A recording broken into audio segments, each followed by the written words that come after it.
किस पाप के कारण स्त्रियों का गर्भ गिर जाता है? दोस्तों, आप सभी ने देखा होगा कि कुछ स्त्रियां गर्भवती तो होती है, किंतु उनका बच्चा समय से पहले ही पैदा हो जाता है, जिससे उस बच्चे की मौत हो जाती है। और कई स्त्रियों को तो मरा हुआ बच्चा पैदा होता है। ऐसा क्यों होता है? आखिर किस पाप के कारण स्त्रियों का गर्भ नष्ट हो जाता है?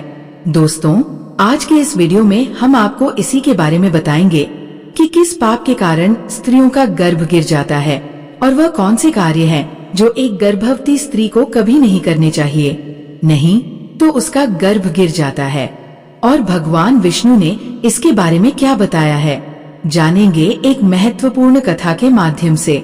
दोस्तों, एक समय की बात है जब माता लक्ष्मी भगवान विष्णु से मिलने जाती हैं, तो माता लक्ष्मी को देखकर भगवान विष्णु ने कहा, है देवी, क्या बात है, आज आप अचानक मुझसे मिलने क्यों आई हैं? तब माता लक्ष्मी ने कहा, प्रभु, कुछ स्त्रियां गर्भवती तो होती है, किंतु समय से पहले ही उनका गर्भ गिर जाता है। प्रभु, इसे देखकर मेरे मन में दो प्रश्न उठ रहे हैं और आज मैं आपसे उन्हीं दोनों प्रश्नों का उत्तर पूछने के लिए आई हूँ। तो भगवान विष्णु ने कहा, है देवी, तुम्हारे मन में जो भी प्रश्न है मुझे निश्चिंत होकर बताओ, मैं तुम्हारे दोनों प्रश्नों के उत्तर अवश्य ही दूंगा। तो माता लक्ष्मी ने कहा, प्रभु, मेरा पहला प्रश्न ये है कि किस पाप के कारण स्त्रियों का गर्भ गिर जाता है और उस स्त्री के बच्चे की मृत्यु हो जाती है? और मेरा दूसरा प्रश्न ये है कि कौन सी स्त्री के भाग्य में पुत्र की प्राप्ति नहीं होती है और वह पूरा जीवन निसंतान रहती है? तो भगवान विष्णु मुस्कुराते हुए बोले, हे देवी, आज आपने इन प्रश्नों का उत्तर पूछकर संपूर्ण मानव जाति का कल्याण कर दिया है, किंतु इस प्रश्नों का उत्तर मैं आपको एक कथा के माध्यम से दूंगा और इस कथा को सभी स्त्रियों तथा सभी पुरुषों को अवश्य ही सुनना चाहिए, क्योंकि इस कथा को सुनकर आपको पता चल जाएगा कि किस श्राप के कारण स्त्रियों का गर्भ गिर जाता है तथा वह कौन सी स्त्री है जिसके भाग्य में पुत्र की प्राप्ति नहीं होती है और पुत्र की प्राप्ति के लिए उसे क्या करना चाहिए। तो माता लक्ष्मी ने भगवान विष्णु से कहा, आप कथा सुनाइए प्रभु, मैं कथा को पूरा मन लगाकर अंत तक सुनूंगी। कथा को सुनाते हुए भगवान विष्णु ने कहा, एक समय की बात है जब एक नगर में एक बहुत अधिक धनवान सेठ रहता था। वह इतना अधिक धनवान था कि उसके घर में किसी चीज की कोई कमी नहीं थी। उस सेठ की एक पुत्री थी जिसका नाम रूपती था। रूपती विवाह करने के योग्य हो गई थी। अब उस सेठ ने सही मुहूर्त देखकर अपनी पुत्री रूपती का विवाह उसी नगर के समीप एक दूसरे गांव में वैश्य के पुत्र के साथ कर दिया। विवाह के बाद सेठ की पुत्री रूपती अपने पति के घर में रहने लगती है। वह अपने पति के घर में हंसी खुशी से रहने लगती है और अपने पति से बहुत अधिक प्रेम करने लगती है। रूपती की सास का नाम सुनंदा था। सुनंदा बहुत ही दुष्ट स्वभाव की थी। रूपती अपने घर से दहेज में बहुत सारा सोना चांदी लाई थी। इसीलिए सुनंदा अपनी बहू रूपती का झूठ मूठ का सम्मान करती थी और हमेशा उससे मीठी मीठी बातें करती रहती थी और रूपती से अपने मायके से कुछ ना कुछ लाने को कहा करती थी। रूपती अपनी सास की बात मानकर अपने पिता से कहकर वह सोना चांदी, घोड़े, गाय, बैल, अनाज आदि चीजें मंगवाया करती थी और उसके पिता भी मना नहीं करते थे और सभी सामान दे देते थे, जिसके कारण रूपती की सास उससे बहुत खुश रहती थी। इस तरह रूपती की सास का लालच दिन प्रतिदिन बढ़ता जा रहा था और वह रूपती के मायके का सब कुछ हड़पना चाहती थी, क्योंकि उस सेठ का कोई पुत्र नहीं था, इसीलिए सारा कुछ रूपती का ही था। इस तरह रूपती के दिन ससुराल में सही कट रहे थे और उसकी सास उसे अपनी बातों में बहला फुसलाकर उसके मायके से सारा सामान एक एक कर मंगवाया लिया करती थी। लेकिन भोली भाली रूपती इस बात से अनजान थी कि उसकी सास उसके पिता का सारा कुछ हड़पना चाहती है और रूपती का पति संजय भी अपने माँ की ही बात मानता था। इसीलिए उसके घर में रूपती की सास जो कहती थी वही होता था। उसके घर में सारा काम उसकी माँ के कहने से ही होता था और रूपती का पति संजय दोनों ही सुनंदा का कहा मानते थे।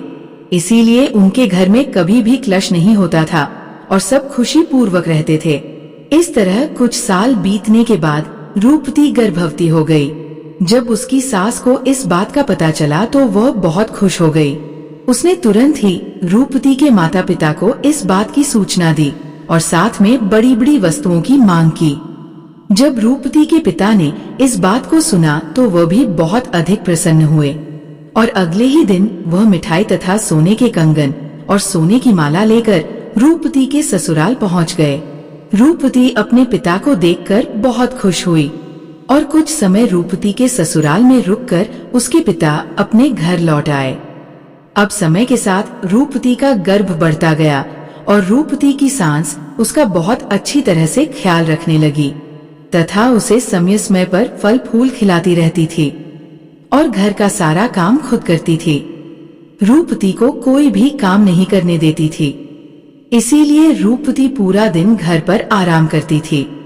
इस तरह कुछ दिन और बीत गए और एक दिन अचानक ही रूपवती का गर्भ गिर गया, जिससे रूपवती की सास बहुत क्रोधित हो गई और रूपवती को ताना मारते हुए कहने लगी, अरे पापन स्त्री, तूने अपने जीवन में ऐसा कौन सा पाप किया है जिसके कारण जन्म लेने से पहले ही तुम्हारा बच्चा मर गया। पता नहीं क्यों मेरे पुत्र ने तुझ जैसी पापन स्त्री से विवाह कर लिया था। मेरे बेटे का तो जीवन ही नष्ट हो गया। अपनी सास की ये बात सुनकर रूपवती बहुत दुखी होकर कहने लगी, सासू माँ, इसमें मेरा क्या दोष है? मैंने अपने जीवन में कोई पाप नहीं किया है, फिर भी पता नहीं क्यों मेरे साथ ऐसा हो रहा है। तब उसकी सास कहने लगी, अरे दुष्ट स्त्री, तूने जरूर अपने जीवन में घोर पाप किया है, इसी कारण तेरा गर्भ गिर गया है। फिर कथा को आगे बताते हुए भगवान विष्णु माता लक्ष्मी से कहते हैं, हे देवी, अब कथा को बहुत ध्यान से सुनना, क्योंकि यहीं से आपको पता चलेगा कि किस पाप के कारण स्त्री का गर्भ गिर जाता है। तो माता लक्ष्मी ने कहा, ठीक है। फिर उसी के बाद से रूपवती की सास उसे हमेशा ताने मारने लगी और घर का सारा काम भी उसी से कराती थी और खुद कोई भी काम नहीं करती थी। रूपवती की सास उससे इतना काम कराती थी कि रूपवती को अब सही से खाना खाने का भी समय नहीं मिलता था और जब सब लोग भोजन कर लेते थे उसके बाद ही वो भोजन करती थी। वो अपनी सास के सामने आने से भी डरने लगी। इस तरह कुछ महीने और बीत जाने के बाद रूपवती दोबारा से गर्भवती हो गई, जिससे उसका पति बहुत प्रसन्न हुआ, लेकिन उसकी सास अभी तक उससे गुस्सा थी। और जब रूपवती ने अपनी सास को ये बात बताई तो वो रूपवती से कहने लगी, एक बच्चे को तो खा गई हो, पता नहीं अब इस बच्चे को जीवित रखोगी या इसे भी उसी की तरह खा जाओगी। मुझे तुझ पर जरा सा भी भरोसा नहीं है, क्योंकि मुझे तो लगता है कि तूने अपने जीवन में जरूर कोई पाप किया है, इसीलिए तेरा पहले वाला गर्भ गिर गया था। अपनी सास की ये बात सुनकर रूपवती कुछ नहीं बोली और चुपचाप खड़ी रही। फिर धीरे धीरे रूपवती का गर्भ बढ़ता गया और गर्भवती होते हुए भी वह घर का सारा काम करती थी, लेकिन फिर भी उसकी सास को उस पर जरा सी भी दया नहीं आती थी। फिर इस तरह करते करते अब रूपवती के गर्भ को 9 महीने पूरे हो गए। अब बच्चे के जन्म होने का समय बिल्कुल नजदीक आ गया था। फिर रूपवती ने एक बालक को जन्म दिया, किंतु वह बच्चा कुछ बोल नहीं रहा था और ना ही रो रहा था। फिर रूपवती ने देखा तो उसका बच्चा मरा हुआ था। अपने मरे हुए बच्चे को देखकर वह बहुत जोर जोर से रोने लगी। फिर जब रूपवती की सास को इस बात का पता चला तो वो बहुत गुस्सा हुई और रूपवती से कहने लगी, तू एक पापन स्त्री है, तभी तेरा ये दूसरा बच्चा भी मर गया है। मुझे तो पहले से ही शक था कि तूने अपने जीवन में जरूर कोई घोर पाप किया है, इसीलिए तेरे साथ ऐसा होता है और इसीलिए तेरा ये पुत्र भी मर गया है। अगर तू मेरे घर में ज्यादा दिनों तक रहेगी तो तू मेरे भी घर का नाश कर देगी, इसीलिए अब तुझे इस घर में रहने की कोई जरूरत नहीं है। तो रूपवती कहने लगी, सासू माँ, अब मैं कहाँ जाऊँ? मेरे लिए तो मेरे पति ही सब कुछ है, मैं उन्हें छोड़कर कहीं नहीं जा सकती हूँ। मैं अपने पति से बहुत प्रेम करती हूँ, इसीलिए आप मुझे इस घर से मत निकालिए। मैं घर का सारा काम करूँगी, और इसी घर के किसी कोने में पड़ी रहूंगी। आप जो भी काम कहेंगी मैं वो सब कुछ करूंगी। बस आप मुझे घर से मत निकालिए, क्योंकि मैं अपने पति के बिना एक पल भी नहीं रह सकती हूँ। तो उसकी सास बोली, अरे पापन स्त्री, अगर तू अपने पति के बिना नहीं रह सकती तो कहीं पर जाकर मर जा, लेकिन अब तुझे मैं इस घर में एक क्षण भी नहीं रहने दूंगी। इतना कहकर रूपवती की सास रूपवती को धक्के मारकर घर से बाहर कर देती है। रूपवती घर के बाहर बैठी रहती है, लेकिन उसकी सास ने घर का दरवाजा नहीं खोला। वो घर के बाहर बैठकर अपने मन में सोचने लगी, अब मुझे यहाँ से अपने मायके ही जाना पड़ेगा। फिर इतना सोचकर वह अपने मायके चल देती है। तब रास्ते में एक जंगल पड़ता है, तो वो जंगल में रास्ते से अपने मायके जा ही रही थी। तभी बारिश होने लगती है, तो वह एक पेड़ के नीचे बैठ जाती है। इतने वहाँ से एक साधु महाराज जा रहे थे, तो उन्होंने रूपवती को पेड़ के नीचे बैठा देखकर उसे पूछा है, पुत्री तुम कौन हो और यहाँ इस निर्जन वन में अकेली क्या कर रही हो? रूपवती ने साधु महाराज से कहा है, साधु महाराज, मैं एक बहुत धनवान सेठ की पुत्री हूँ और मेरा विवाह एक वैश्य से हुआ है और मुझे अभी तक पुत्र की प्राप्ति नहीं हुई है। मैं एक बार गर्भवती हुई थी तो मेरा गर्भ गिर गया था, और जब मैं दोबारा गर्भवती हुई तो मेरा बच्चा पैदा होते ही मर गया था। इसीलिए मेरी सास ने मुझे घर से निकाल दिया है। इसीलिए मैं अब इस जंगल में इधर उधर भटक रही हूँ। हे मुनिवर, कृपया करके आप ही कुछ उपाय बताइए जिससे मुझे पुत्र की प्राप्ति हो जाए। तब साधु महाराज ने कहा, तुम चिंता मत करो, मैं पुत्र प्राप्ति का उपाय बताता हूँ, जिसे यदि तुमने पूरी निष्ठा से किया तो तुम्हें पुत्र की प्राप्ति अवश्य ही होगी। इसके लिए मैं तुम्हें कुछ नियम बताता हूँ, इसे ध्यान से सुनो। किसी भी स्त्री को मासिक धर्म के दौरान पति के साथ संबंध नहीं बनाना चाहिए और पति को स्पर्श भी नहीं करना चाहिए। इससे संतान गर्भ में ही गिर जाती है। गर्भ धारण की हुई स्त्री को भगवान की पूजा अर्चना करते रहना चाहिए तथा उसके मुख पर सदैव ही प्रसन्नता होनी चाहिए। साथ ही गर्भवती स्त्री को कभी भी दुखी और निराश नहीं रहना चाहिए, क्योंकि दुखी रहने पर संतान पर बुरा प्रभाव पड़ता है। और गर्भवती स्त्री को कभी दूसरों के घर का भोजन नहीं करना चाहिए तथा जितना हो सके अपने ही घर में रहना चाहिए। एक गर्भवती स्त्री को कभी भी डरावनी चीजें नहीं देखनी चाहिए, क्योंकि इससे संतान पर बुरा प्रभाव पड़ता है। और गर्भवती स्त्री को अच्छा भोजन करना चाहिए, जिससे संतान तम गुणवान होता है। जो भी स्त्री इन नियमों का पालन करती है वो उत्तम पुत्र को प्राप्त करती है, और जो स्त्रियां इन नियमों का पालन नहीं करती उनका गर्भ गिर जाता है। आगे साधु महाराज ने कहा है, पुत्री, अब मैं तुम्हें पुत्र प्राप्ति का उपाय बताता हूँ, इसे ध्यान से सुनना तो तुम्हें पुत्र की प्राप्ति होगी। रूपवती ने कहा, जी महाराज। तो साधु महाराज ने कहा, किसी भी स्त्री को पुत्र प्राप्ति के लिए मासिक धर्म के प्रथम 4 दिनों में पति पत्नी को मिलन नहीं करना चाहिए, क्योंकि ऐसा करने से दुराचार पुत्र होता है। और 5वीं रात्रि में मिलन करने से पुत्री की प्राप्ति होती है तथा 6ठी रात्रि में मिलन करने से पुत्र रत्न की प्राप्ति होती है। 7वीं रात्रि में मिलन करने से वंध्या पुत्री होती है तथा 8वीं रात्रि में मिलन करने से बलशाली पुत्र की प्राप्ति होती है। 9वीं रात्रि में मिलन करने से सुंदर कन्या की प्राप्ति होती है तथा 10वीं रात्रि में मिलन करने से विद्वान और अति श्रेष्ठ पुत्र की प्राप्ति होती है। 11वीं रात्रि में मिलन करने से सुंदर आचरण वाली कन्या प्राप्त होती है। 12वीं रात्रि में मिलन करने से गुणवान पुत्र होता है। 13वीं रात्रि में मिलन करने से लक्ष्मी स्वरूपा पुत्री होती है और 14वीं रात्रि में मिलन करने से गुणवान, बुद्धिमान तथा बलवान पुत्र होता है।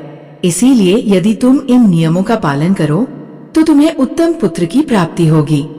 इतना कहकर वो साधु महाराज वहाँ से चले जाते हैं। फिर रूपवती अपने मन में सोचने लगती है, यदि मैंने साधु महाराज के बताए गए उपाय के अनुसार कार्य किया तो मुझे भी पुत्र की प्राप्ति हो जाएगी और मेरी सास मुझसे घर का काम भी नहीं कराएंगे और घर में सभी लोग मेरा बहुत अधिक सम्मान भी करेंगे। रूपवती इतना सोच ही रही थी कि तभी उसका पति उसे ढूंढते हुए वहाँ पहुँच जाता है और रूपवती से कहता है, तुम यहाँ इस जंगल में क्यों आई हो? मैं तुम्हें लेने आया हूँ, चलो घर चलो। अब रूपवती ने अपने पति को उस साधु महाराज वाली सारी बात बताई और कहा, नहीं, अब मैं घर नहीं जाऊंगी जब तक मुझे पुत्र की प्राप्ति नहीं हो जाती। रूपवती की यह बात सुनकर उसका पति भी उसी के साथ जंगल में ही कुटिया बनाकर रहने लगता है। फिर मासिक धर्म की 14वीं रात्रि में रूपवती ने अपने पति के साथ मिलन किया, जिससे वह गर्भवती हो गई। और गर्भवती होते हुए भी वो जंगल में रहती थी। उसका पति जंगल से लकड़ी लाता था, जिससे दोनों भोजन बनाकर खाते थे। फिर इस तरह करते करते 9 महीने बीत गए और रूपवती के बच्चा होने का समय नजदीक आ गया था। एक दिन रूपवती को अत्यंत उत्तम पुत्र की प्राप्ति हुई और पुत्र की प्राप्ति से रूपवती और रूपवती का पति दोनों बहुत खुश हुए। रूपवती का पति उससे कहने लग, चलो अब हम दोनों घर चलते हैं, क्योंकि माँ ने तुम्हें पुत्र प्राप्ति का ताना देकर ही घर से निकाला था, किंतु अब तो तुम्हें पुत्र की प्राप्ति हो गई है, अब तो वह भी खुश हो जाएंगी। तो रूपवती ने कहा, ठीक है, चलो घर चलते हैं। फिर दोनों घर जाते हैं तो उसकी सास ने देखा कि रूपवती को तो पुत्र हुआ है। ये देखकर वो बहुत खुश हो गई और रूपवती से कहने लगी, तुझे पुत्र कैसे हुआ? जब आपने मुझे घर से निकाला था तो मैं जंगल में चली गई थी और वहाँ मुझे एक ज्ञानी साधु महाराज मिले थे। उन्होंने मुझे पुत्र प्राप्ति का उपाय बताया था और उसी उपाय से मुझे पुत्र की प्राप्ति हुई है। तो उसकी सास उससे कहने लगी, इसका मतलब वो साधु महाराज बहुत अधिक ज्ञानी है, तब तो उन्हें ये भी पता होगा कि हम लोग धनवान कैसे बन सकते हैं। इसीलिए अब मैं जंगल जाऊंगी और उनसे धनवान बनने का उपाय पूछ कर आऊंगी। तो रूपवती ने कहा, नहीं माँ जी, आप वहाँ मत जाइए, क्या पता वह साधु महाराज अब वहाँ पर मिले या ना मिले। तो उसकी सास ने कहा, नहीं, मैं तो जाऊंगी और उनसे धनवान बनने का उपाय पूछ कर आऊंगी। इतना कहकर उसकी सास उसी जंगल में पहुंच जाती है। तभी उसे एक शेर दिखाई देता है, तो वो शेर को देखकर डर जाती है। शेर उसे खाने के लिए आगे बढ़ता है। जैसे ही शेर उसे खाने के लिए आगे बढ़ा तो रूपवती की सास ने उससे कहा है, सिंहराज, तुम मुझे क्यों खाना चाहते हो? तुम्हें मुझे खाकर क्या मिलेगा? तो शेर बोला है, पापन, स्त्री तू बहुत दुष्ट स्वभाव की है, इसीलिए मैं तुझे खा जाऊंगा। इतना कहकर शेर उसे खा जाता है। फिर उसकी मौत हो जाती है और यम के 2 दूत आते हैं और उसे यमलोक ले जाकर यमराज जी के सामने खड़ा कर देते हैं। तभी चित्रगुप्त ने उस स्त्री के जीवन का लेखा जोखा देखा और उसके जीवन का लेखा जोखा देखकर कहने लगे, हे धर्मराज, इस स्त्री ने तो अपने जीवन में घोर पाप किए हैं। ये स्त्री अपनी बहुरानी पर बहुत अत्याचार करती थी। उसके गर्भवती होते हुए भी घर का सारा काम उसी से कराती थी। और जब इसकी बहू के पुत्र की मृत्यु हो गई थी तो इसने उसे धक्के मारकर अपने घर से निकाल दिया था। चित्रगुप्त की ये बातें सुनकर यमराज को उस स्त्री पर बहुत क्रोध आया और उन्होंने दूतों से कहा, इसे नरक लोक में डाल। दोस्तों, कथा को आगे बताते हुए भगवान विष्णु माता लक्ष्मी से कहते हैं, हे देवी, इस प्रकार उसकी सास को उसके किए की सजा मिल गई और रूपवती ने गर्भ धारण के नियमों का पालन किया, जिससे उसे उत्तम संतान की प्राप्ति हुई। इसी तरह कोई भी स्त्री यदि उस साधु द्वारा बताई गई बातों के अनुसार कार्य करेगी तो उसे भी पुत्र की प्राप्ति अवश्य होगी।